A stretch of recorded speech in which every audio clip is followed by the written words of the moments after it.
All right, you've got this fancy new formula. Let's put it to work and see what it can do for us. We are going to take a look at some isosceles triangles first. Isosceles triangles means two of the sides are the same. These two sides, this 8 and this 8. And this bottom is different. Since two sides are the same, two angles are also the same, marked with these two little arcs.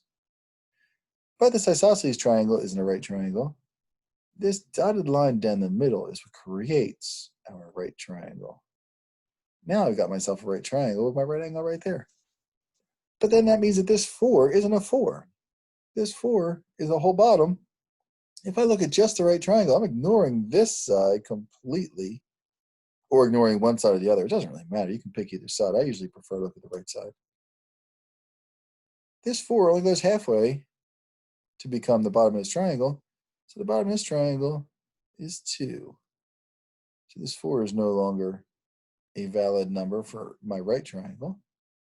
And now I have this dotted line, which is an unknown measurement, x. This down here, the other leg, is 2. They make the right angle. And this is my hypotenuse, c. So if I use my fancy formula, a squared plus b squared is equal to c squared, just to make sure I put the numbers in the right place. C is 8, so I'll put in an 8 for c. 8 squared. 2 can be a or b, it doesn't matter. The legs are interchangeable because you're just going to add them once you square them, so it doesn't matter which one goes in which place. I usually prefer to keep my variable as a, so I'll make that the x, and I'll put the number in for b, so there's my 2. Now I'll calculate it out. X squared plus 2 squared is 4 is equal to 8 squared, which is 64.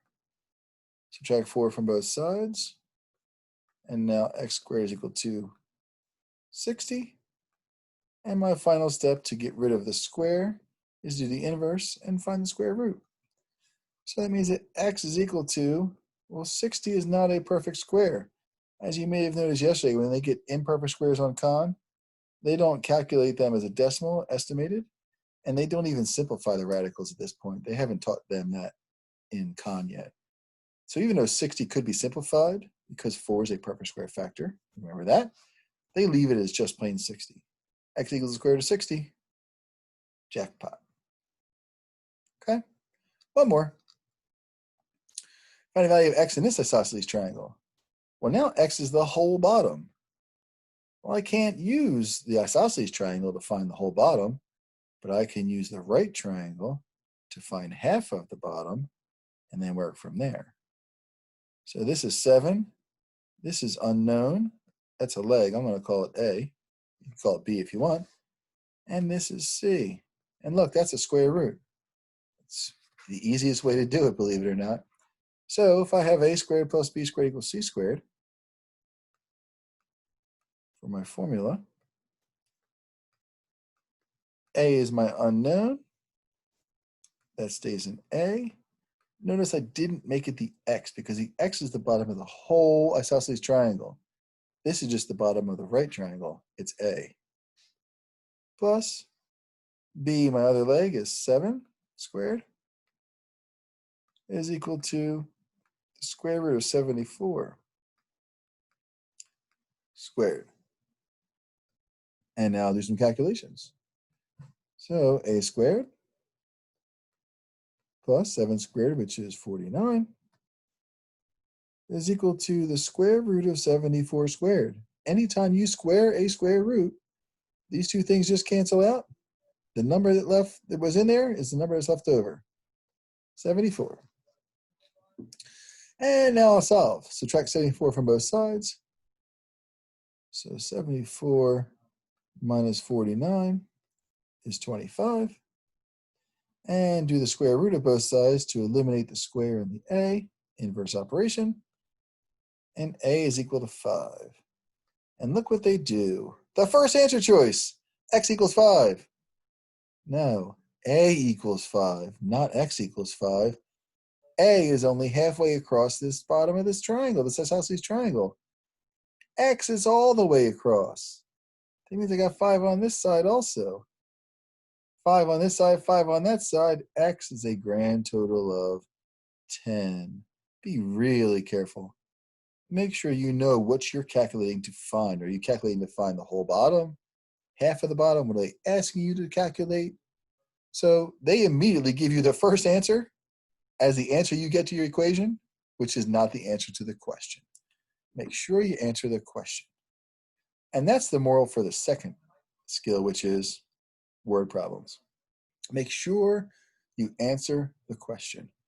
Some of the questions are going to require you to do a second step after you use Pythagorean theorem to actually answer the question.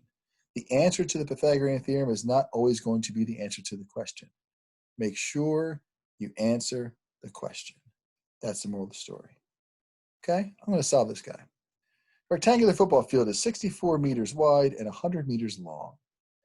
A player runs from one corner of the field in a diagonal line to the opposite corner. Now, I need to see that.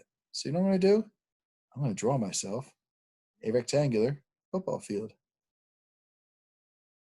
And that rectangular football field is 64 meters wide and 100 meters long.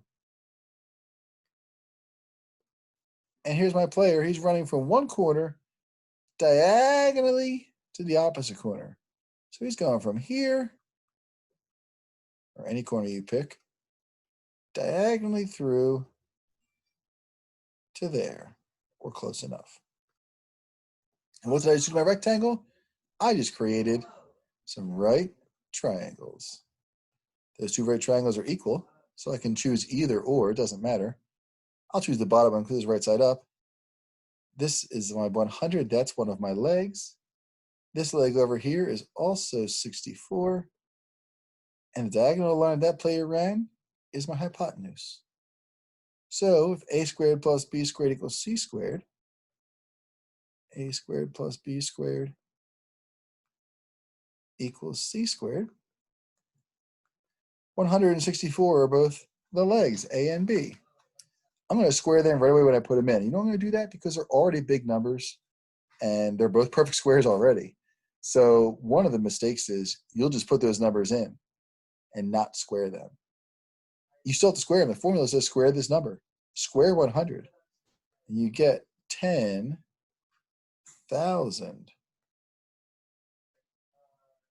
plus square 64. I'm going to grab my calculator for that one. That one I don't know. Is 4,096. 4096 is equal to c squared, the diagonal line the player ran. Add them together, 14,096 is equal to c squared. And then my last step is always to eliminate the square by taking the square root.